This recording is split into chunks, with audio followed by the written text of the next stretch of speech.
Hello guys, നമുക്കിന്നൊരു സ്നാക്കിൻ്റെ video ആയാലോ.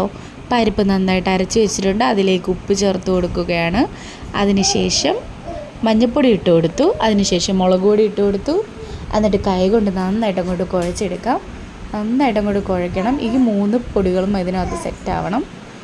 അതിലേക്ക് സവോള, പച്ചമുളക്, ഇഞ്ചി, കരിവേപ്പില ഇതെല്ലാം കൂടി ഇട്ട് കൊടുക്കാം. എന്നിട്ട് ഈ ഒരു പഴുത്തി കുറച്ചെടുക്കണം. എന്നിട്ട് കുറച്ച് നേരം റെസ്റ്റ് ചെയ്യാൻ വെച്ചതിന് ശേഷമാണ് നമ്മൾ ചീനച്ചട്ടി വെച്ചു, അതിലേക്ക് എണ്ണ ഒഴിച്ചു. എണ്ണ ചൂടായതിന് ശേഷം കയ്യിൽ ഉണ്ടയായിട്ട് എടുത്തു. അതിനുശേഷം അപ്പുറത്തെ കൈ കൊണ്ട് അത് നന്നായിട്ട് പരത്തി അതിനുശേഷം നമുക്കത് എണ്ണയ്ക്കകത്തോട്ടിടാം. എണ്ണയ്ക്കകത്തോട്ട് ഇട്ട് കൊടുക്കാം. വേണ്ട ഇങ്ങനെ ഇട്ട് കൊടുക്കണം. മോന്തയ്ക്ക് തെറിക്കാതെ നോക്കിക്കോണം കേട്ടോ. ഇച്ചിരി നീങ്ങി നിന്ന് ഇട്ടാൽ മതി. നന്നായിട്ടത് ഇട്ട് കൊടുത്തു.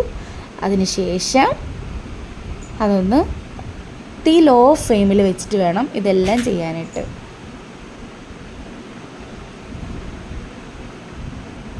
അതൊന്ന് നന്നായിട്ട് അങ്ങോട്ട് മൊരിയട്ടെ. നല്ല ചൂട് ചായ ഉണ്ടാക്കി അതിൻ്റെ കൂടെ നല്ല ചൂട് പരിപ്പോടെയും ചായയും കുടിക്കുമ്പോൾ തന്നെ ഒരു വൈബല്ലേ.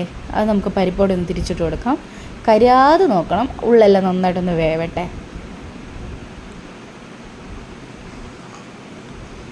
അത് ഗോൾഡൻ ബ്രൗൺ കളറായി കഴിയുമ്പം നമുക്ക് എടുക്കാം. നമ്മുടെ ചൂട് പരിപ്പോടെയും നല്ല ചൂട് ഏലക്ക ചായയും. ആ പരിപ്പോടെയും കൂട്ടി അങ്ങോട്ട് കഴിക്കുമ്പോൾ ചുറ്റുമുള്ളതൊന്നും കാണാൻ പറ്റില്ല എൻ്റെ പൊന്നു സാറേ. നമ്മുടെ പരിപ്പോടെ ഇത് റെഡി ആയിട്ടുണ്ട്. വീഡിയോ ഇഷ്ടപ്പെട്ടാൽ ലൈക്ക് ചെയ്യുക, ഷെയർ ചെയ്യുക, സബ്സ്ക്രൈബ് ചെയ്യുക. ബൈ.